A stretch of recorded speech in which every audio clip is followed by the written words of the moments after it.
पंजाब की पहली ई taxi scheme में कैसे और कितनी डाउन पेमेंट से रजिस्ट्रेशन होगी, गाड़ियां कौन सी दी जाएंगी और माहाना किस्त कितनी होगी।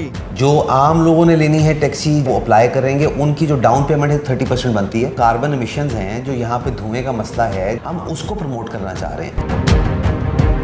अस्सलाम वालेकुम, मैं हूं उस्मान भट्ट, आप देख रहे हैं उर्दू पॉइंट। नाज़रीन, अब पंजाब में ई टैक्सी चलने जा रही है और ई टैक्सी के हवाले से कैसे आप अपने आप को रजिस्टर करवा सकते हैं और किस तरह से आपको ई टैक्सी मिल जाएगी, इसके हवाले से डाउन पेमेंट, इंस्टॉलमेंट, बहुत से सवाल आते हैं। और लाहौर में अब ट्राम भी चलने वाली है। हम इस हवाले से जानेंगे ट्रांसपोर्ट मिनिस्टर पंजाब बिलाल अकबर खान साहब से कि किस तरह से आप लोग अपनी ई टैक्सी हासिल कर सकते हैं और सेकेंडली आप ट्राम में सफ़र से कैसे लुत्फ़अंदोज़ हो सकते हैं। अस्सलाम वालेकुम सर, कैसे हैं? क्या हाल है जी, आप खैरियत से? सर बेहतरीन सर। सर सबसे पहले ई टैक्सी के हवाले से पूछना चाहूँगा क्योंकि इस पर काफ़ी हद तक पेशरफ्त हो चुकी है, आपका इजलास भी हुआ रिसेंटली। तो ई टैक्सी के हवाले से इस वक्त क्या स्टेटस है, क्या बुक रजिस्ट्रेशन हो रही है?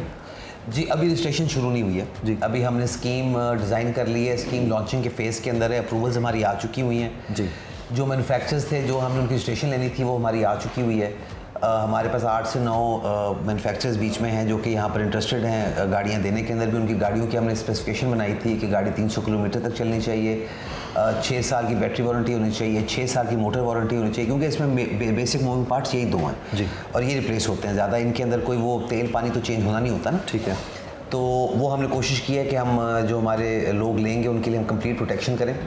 दूसरा ये है कि ये हमारा PITB के ऊपर एक पोर्टल बन रहा है जी। और वो पोर्टल अगले 6-7 दिनों के अंदर इंशाल्लाह ऑपरेशनल हो जाएगा और उसके बाद CM साहिबा से हम इसकी इनॉग्रेशन कराएंगे और मरीम नवाज साहब जब इसको इनॉग्रेट कर देंगे उसके बाद एप्लीकेशन लेने का प्रोसेस शुरू कर देंगे। इसके लिए वो ख़ास ऐसा क्राइटेरिया नहीं है, ये 1100 ई टैक्सीज़ हैं। इसके अंदर हमने 2 क्राइटेरियाज रखे हैं।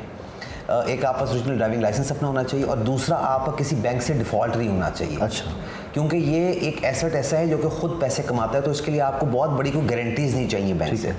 जो कंपनीज़ टैक्सी चलाने वाली ऑलरेडी काम कर रही हैं उनके लिए कोटाज़ हैं, उनके लिए नंबर ऑफ़ टैक्सीज़ जो अप्लाई करेंगे उसके हिसाब से एक हमने स्लैब्स रखी हुई हैं कि उनको कितनी सब्सिडी हम उसके अंदर देंगे, क्योंकि हम चाह रहे हैं कि ये एक नया स्ट्रक्चर है, ये खड़ा करने के लिए हुकूमत की जो सपोर्ट चाहिए हम दे सकें।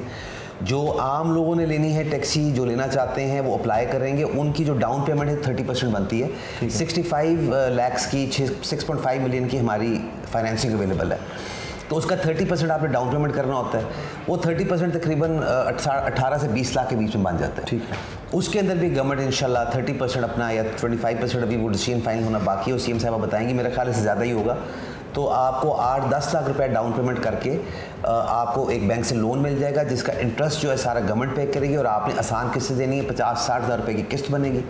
असल बात ये है कि जो इसका बिज़नेस मॉडल है वो ये है कि जो लोग ऑलरेडी इसको एज ए टैक्सी अपनी गाड़ियों को लोग इस्तेमाल कर रहे हैं, जो किस मुख्तलिफ कोई इन ड्राइव पे चला रहा है, कोई यंगो पे चला रहा है, किसी और पे करीम ऊबर पे चला रहे हैं, जब आप पेट्रोल टैक्सी से मूव होके आप ई टैक्सी के ऊपर आते हैं तो आपकी अर्निंग तकरीबन डबल हो जाती है। अच्छा, ये बता देगा कि ये ई टैक्सी स्कीम में गाड़ियाँ दी जाएंगी, इस पर कोई पेंट तो नहीं किया जाएगा या ओरिजिनल गाड़ियाँ ऐसे डिलीवर की जाएंगी? नहीं, इट्स अ टैक्सी स्कीम, ये बिल्कुल एक ई टैक्सी की, इसके ऊपर पूरी एक हमारी डिज़ाइनिंग है जिसके साथ हम करके देंगे। ये हम इस तरह नहीं दे रहे गाड़ी के कि आप पर्सनल यूज़ के लिए इस्तेमाल कर लें। हमारा तो मकसद ये है कि जो कार्बन एमिशंस हैं, जो यहाँ पे धुएं का मसला है, जो एक इंफ्रास्ट्रक्चर चेंज हम चाह रहे हैं, हम उसको प्रमोट करना चाह रहे हैं। ठीक है। सो इसकी स्पेसिफिकेशन एक ब्रांडिंग है, जो ब्रांडिंग के साथ ही गाड़ी मिलेगी। ठीक है। अच्छा, ये जो ई टैक्सी स्कीम से पहले भी एक स्कीम आई थी गाड़ियों की, 10-12 साल पहले PMLN की गवर्नमेंट में आई थी, तो उस बार भी जो गाड़ियाँ थी लोगों ने फिर पर्सनल इस्तेमाल में शुरू कर दी थी और फिर कहा जाता है कि उनके बारे में चेक एंड बैलेंस भी नहीं हुआ। इस बार कोई चेक एंड बैलेंस रखा? देखिए, वो टाइम बहुत फ़र्क था, ये टाइम बहुत फ़र्क है। तब भी वो गाड़ी एक टाइम तक टैक्सी के लिए इस्तेमाल होती रही, उसके बाद आहिस्ता आहिस्ता जब उनकी उम्र पूरी होनी शुरू हुई तो लोगों ने उसको कन्वर्ट करके अपने इस्तेमाल भी शुरू कर लिया। आप वो येलो कैब स्कीम की बात कर रहे हैं, क्योंकि हमारी वो उस टाइम पर डेमो की गाड़ियाँ आई थी। सही।